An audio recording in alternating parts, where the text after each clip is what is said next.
एक समय की बात है। राहुल नाम के एक नौजवान ने विद्यारण्य गुरुकुल में सारे शास्त्रों की शिक्षा ली। एक दिन गुरु ने राहुल को बुलाया। राहुल, मैंने तुम्हें सारे शास्त्र सिखाए हैं, अब इनका सही तरह से उपयोग करके सफल जीवन जियो।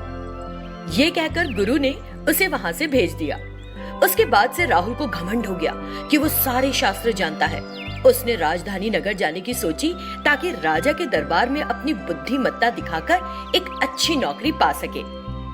जाते हुए रास्ते में उसने कई गांवों में रुककर वहां रहने वाले विद्वानों से बहस की। उसने बहस में हारने वाले विद्वानों का निरादर किया और खुश हुआ। उन विद्वानों ने उसकी निंदा की। इसके पास शिक्षा है लेकिन विनम्रता नहीं। लेकिन फिर भी राहुल का घमंड दिनों दिन बढ़ता ही रहा और कम नहीं हुआ। रास्ते में जाते हुए वो अपने मामा के गांव समितपुर में रुका। उसके मामा बलराम उस गांव के एक सम्मानित व्यक्ति थे। अपने भांजे को देखकर, अरे राहुल, कैसे हो तुम? क्या तुमने अपनी पढ़ाई पूरी कर ली? मामा, मैंने सारे शास्त्र सीख लिए हैं। मुझे शास्त्रों में कोई भी पराजित नहीं कर सकता। अरे राहुल, तुम्हें इस तरह से नहीं सोचना चाहिए, ये गलत है। ऐसे बहुत से लोग होंगे जो तुमसे भी ज्यादा ज्ञानी होंगे। इस तरह उन्होंने राहुल को समझाने की कोशिश की। रास्ते में आते हुए मैंने कई विद्वानों के साथ बहस में भाग लिया, उनमें से कोई मुझे नहीं हरा सका। आपके गांव में भी सबको हराऊंगा, तब आप मुझे सराहेंगे। उसके बाद ही छोड़ूंगा ये गांव। इस तरह राहुल ने बड़े घमंड के साथ कहा। मेरे इस तरह कहने पर इसको बात समझ में नहीं आएगी। इसका व्यवहार तभी बदलेगा जब इसे अनुभव होगा। अगले दिन राहुल उस गांव के विद्वानों से मिलने के लिए गया। उसने अपने शास्त्रों का ज्ञान बघाड़कर सबका अनादर करना शुरू कर दिया। राहुल बिरजू नाम के एक किसान के पास गया और बोला, तुम्हें शास्त्रों का एक अक्षर भी नहीं आता, तुम्हारा जीवन बर्बाद है। फिर वो वहां रहने वाले एक दूध वाले गोपाल के पास गया। तुम अपना पूरा जीवन गाय का दूध दूहने और उसका गोबर साफ करने में निकाल दोगे, तुम्हारे जीवन का कोई मतलब नहीं। इस तरह राहुल ने उस दिन सारे गांव वालों को बहुत कोसा। कुछ गांव वालों को राहुल की बात अच्छी नहीं लगी और उसकी शिकायत करने के लिए ग्राम प्रधान के पास गए। ग्राम प्रधान ने तुरंत राहुल को बुलाया और कहा, अरे नौजवान लड़के, तुम तो बहुत अच्छे से शिक्षित हो, तुम्हें औरों को प्रेरित करना चाहिए, ना कि उनका अनादर।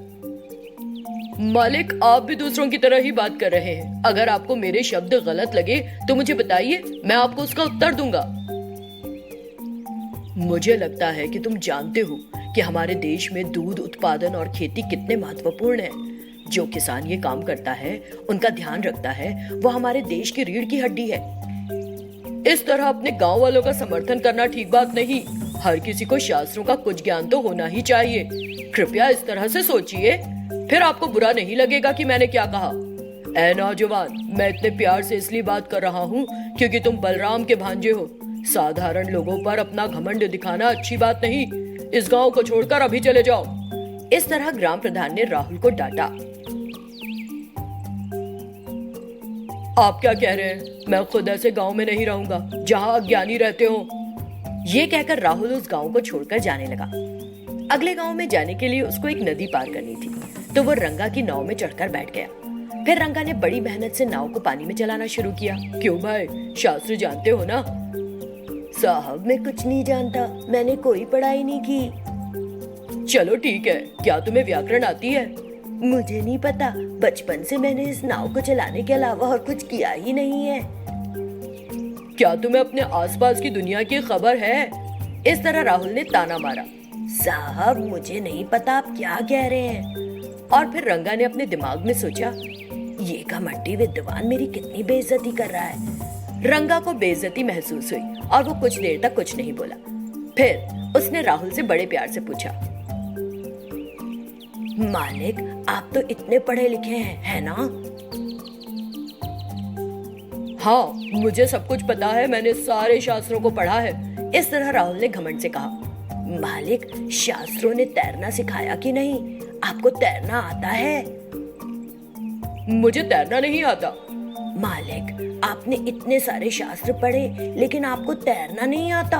आपका दुर्भाग्य है। इस नदी में भंवर आते रहते हैं, कुछ ही देर में ये नाव पानी में डूब जाएगी। और रंगा पानी में कूद गए।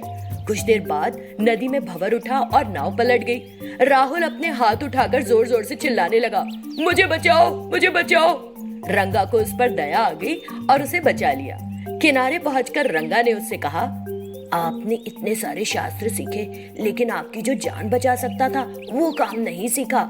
इस तरह रंगा ने राहुल को असलियत समझाई और वहां से चला गया।